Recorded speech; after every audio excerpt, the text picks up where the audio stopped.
What is going on, you nerds? We're back with another Neverwinter Nights video. I've been getting a lot of questions about the server that I play on. I had a couple videos that I uploaded about it, like doing DM events and stuff like that. So I thought I'd do a separate video for the server that I play on, Thay and the Underdark. Just kind of give you guys a couple of, features that are in the server, and if it sounds interesting to you guys, maybe you want to try it out. It's up to you. I'm just gonna talk a little bit about it. This is my goblin character holding a fish as a weapon. So the cool thing about this is there are different races that you can choose from than the normal, generic six. Besides like elves and humans and stuff, you can get the Swerf Neblin, the Duger, Drow, Fire Genasi, Tiefling, Goblin, Orc, Gnoll, and stuff like that. Each kind of have their own special abilities and bonuses and penalties that they get. You can kind of go through some of it. At the start of it, you can create your own special race PC. You don't have to start off with a generic one. You can go straight into getting a new one. If you choose Drow or Duger or the Swerf Neblin, you start off in the Underdark as your, when you start at the game at level 1, then you can kind of traverse between going up to the surface and or staying in the Underdark. The Underdark is a little bit more difficult. We have effective character level, I think it is. Effective class level, effective character level. It's basically because you're choosing a race that you kind of get more bonuses to, then the race will be determined as a higher level than what you normally are. So if you're a level 1 Duger, if its effective class level is +1, then technically you'd be level 2 even though you're level 1, because the Duger get more bonuses than if you're choosing a human or something. There's also no favorite classes for any of the races or anything like that. So, elves are usually have wizards the favorite class. So you don't have to worry about that anymore. You don't get any XP penalty, XP deduction. You can choose an elf and be a fighter multi-class as, a fighter or rogue elf, and you won't get any penalties for that. There's also no restrictions on certain skills, like use magic device, perform animal empathy. Those aren't specific class skills anymore. Like you can't get, or now you can get animal empathy even if you're a fighter or barbarian or something. It's not just specific to druids and rangers. Same for use magic device. It's not just for rogues anymore. You can, for any class, you can put points in it. Obviously, there won't be class skills if you're not that specific class. If you're not a rogue, then use magic device will cost you 2 points instead of 1. There's also a large list of deities that you can choose from. You're going to have to choose one if you're, a divine caster. If you're like a paladin or a cleric or a ranger, you'll have to choose a deity to be able to cast spells and to level up. So this is just like the list of all the deities you can choose from. There's also, specific halfling ones and elves and drow and whatever like that. This is the actual character that I'm making. So I'm actually choosing Denier right now. You're going to have to choose a deity that is a similar, or you're going to have to make a character that is a similar alignment to the actual deity. So, the clergy alignments there is lawful good, neutral good, and chaotic good. So if you were going to make a character, a clergy character like a paladin or ranger or cleric, to be for a specific deity like Denier, then you would have to have them to have the same clergy alignment as them. And certain deities also will allow or disallow druids or paladins. So if that's not an option for that particular deity, then you can't use that if you were to choose a paladin or a druid. There's also a very long list of languages that you can choose from. There's like 30 of them maybe, and we have our own language system, so you can speak different languages. If people don't learn that language, then they can't understand the language.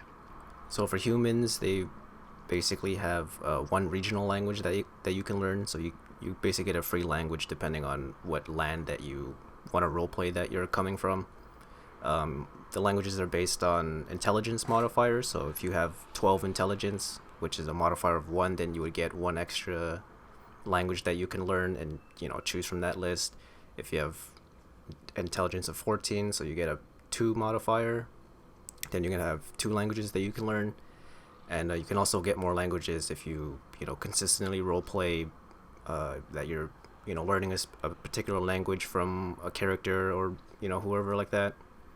It's pretty interesting. A lot of languages I didn't even heard of.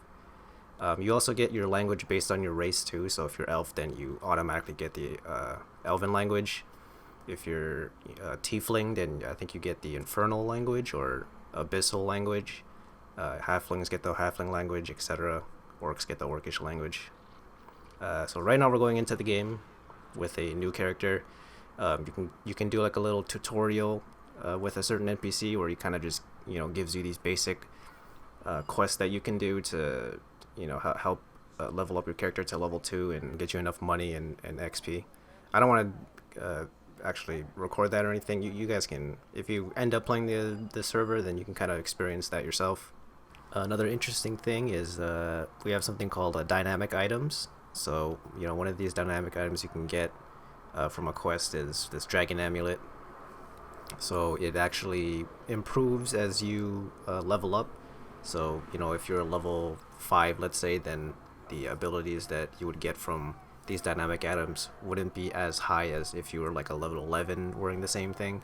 So all the properties that are in blue, if you were to take it off and examine it, nothing would appear. But when you put it on, it'll take what level you are and then adjust the properties of that item to correspond with what you would normally get at that particular level.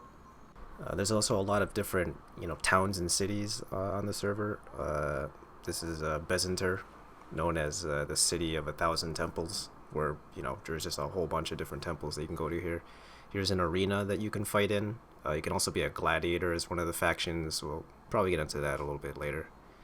Here's some of the temples they can go to. There's a Temple of Torm. There's a Ilmater Temple. You can tell by the symbols on the flags there. There's a whole bunch of different sections in this city where a lot of different temples are set in. Here's just another different city that you can go to. Here's a comparison of the Underdark compared to the different types of cities on the surface. It's obviously much darker here than on the surface. Majority of the temples here are probably going to be Temple of Loth. There's a lot of different things in the Underdark that you wouldn't normally see on the surface, and vice versa. So you kind of get different experiences depending on how you want to play. Instead of caravans that you would use on the surface, the Underdark, there's portals that you can kind of traverse between one city to another, or one segment to another. This is the interior of one of the temples of Loth. There are no NPCs here because I'm using actually my DM avatar instead of like a normal PC. So none of these NPCs are spawning because there's no PCs in the area. I could have put them in, but I didn't want to keep traveling from different cities and then spawning in these NPCs, and it'll probably like slow down the server, which is very unnecessary. But moving on to forges, there are forges on the server. You can upgrade your weapons and armor and enchant different types of items to include like different spells and stuff. I'm not really gonna talk too much about the stuff that you can do, but if you put an amulet in it, you can put certain feats on it, or damage resistance, armor class, ability scores. You can increase that, skills, whole bunch of different things you can do depending on how much gold you have, obviously, and notoriety, which is something that you get for going to DM events and completing quests and doing the little things here and there. It's sort of like XP, but not really the same.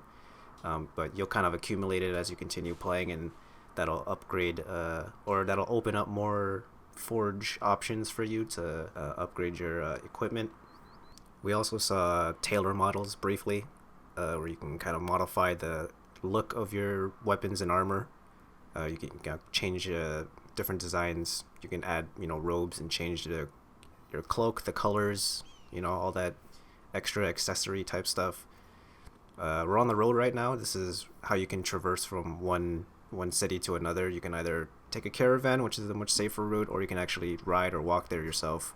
You can follow the road, and there'll be different enemies on the road that you can kill and take any loot from that they may have. Here's one of the caravan wagons that you can take instead of taking the road, which is a more dangerous route. You can pay to travel from one city to another within, a certain vicinity of the city. You can't travel from one end to the other. So you'll have a few minutes to kind of sit on the wagon and wait for it to travel. Each kind of has their own amount of time to take. If one city is closer to the other, it'll probably take a shorter amount of time than if one city was a bit further than the other. This is just one of the other cities that you can go to on the surface. Much more distinctive than the other ones. It's snowy here. It's a lot colder. If you're out here for a long period of time, then you start to take cold damage because you're in the cold for too long.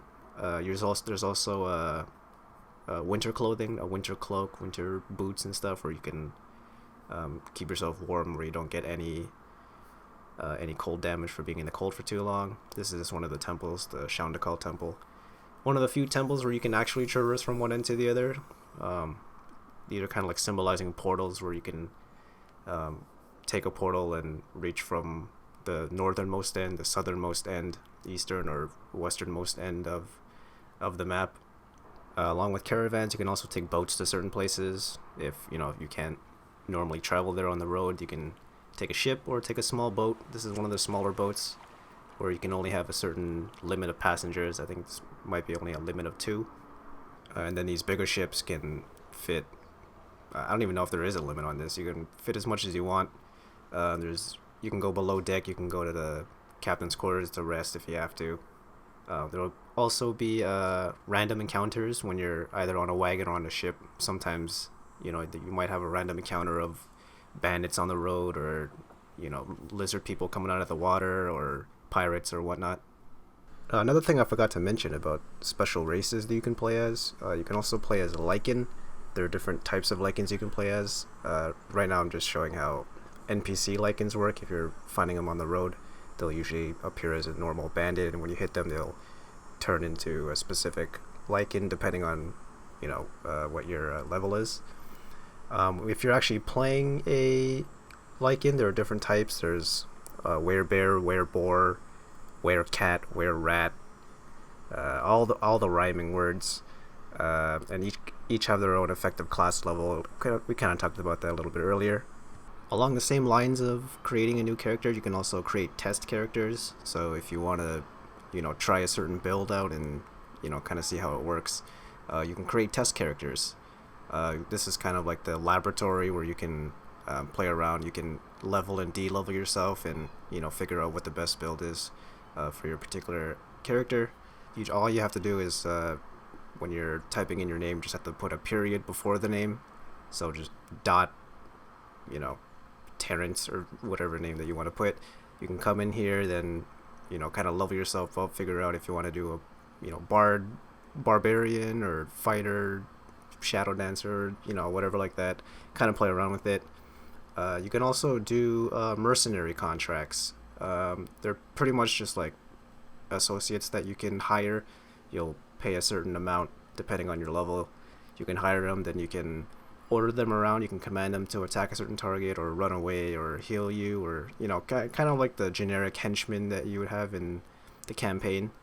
But you can also create your own mercenaries. So you can create a test character, build them to how you want them to be, and then convert that test character into your actual henchman. Moving on to joining factions, you can join different temples, factions, and guilds. This is one of the temples you can join. Each kind of have their own special faction item, I guess. Majority of the temples are cloaks, but each cloak kind of gives you a different bonus depending on what temple it is. There's like Thieves Guild, there's the Harpers, there's Cult of the Dragons, there's a whole bunch of different temples you can join. Here's one in the Underdark. This is the Lagudere, whatever that's called. The Grey Temple, the Grey Dwarves. This is one of the Loth temples. Got NPCs in this time to kind of show you guys. Everything's kind of randomly generated. When you go into a certain buildings, there'll be like a handful of NPCs that will spawn randomly. You can get quests from them, kind of like these repeatable quests you can do. We were talking about arenas earlier. One of the other factions you can join is being a gladiator, which is part of like the slave faction, so it's very restricted on the things that you can do if you were to join the gladiators, but it's a very challenging experience. This is the NPC that you can talk to join and get your tasks from, even though the tasks are really just fighting at different arenas all around Thay. And of course, you can also be a Red Wizard. It is Thay, so you have the option to try to join the Red Wizards. You're going to have to do certain trials to achieve that ranking. This is Red Hall in Eltabar, where you get the, those special chairs that the Zolkirs get to sit at. And you can also join the Thayan Knights, which is kind of like the right-hand men of the Red Wizards, kind of like the commanders of troops. And every faction gets certain privileges. Like for the Red Wizards, you can actually open restricted doors that majority of people wouldn't be able to open. It kind of says on that message that I use the Red Wizard robes. Even though I don't have it, I'm just a DM privilege. But there's a lot of specific things that are, directed to certain factions. There's also housing you can buy too. So when you reach a certain amount of notoriety, you can purchase a small house, a medium, large, a manor, a tower, and you can store things in there. You can buy your own forge, put it in there, your own tailors, so you can tailor inside your home. You can give other people your house key, copies of your house key, so they can join, or they can enter in without you needing to be in there. You can kind of make your own little booby traps for people that don't have keys. You can kind of create these little, animated statues that'll kind of protect your house if certain people don't have keys entering inside. And lastly, there's a whole bunch of different dungeons you can go to depending on your level. Each kind of section kind of has their own specific level range that you can go and find more items. This is just a hoard of gold in a certain dungeon. If you can guess what would be in here if a PC were to be in here, because a certain creature didn't spawn in. A whole bunch of different types of dungeons you can go to. There's crypts, there's swamps, there's caverns, abandoned temples, a whole bunch of different types of stuff. But that's about it. That's Thay. That's the server that I play on. If anyone's interested, go ahead and try it out. Hope you'll have some fun there. Thanks for watching, you nerds. Any other videos you want me to do, let me know. Peace out, nerds.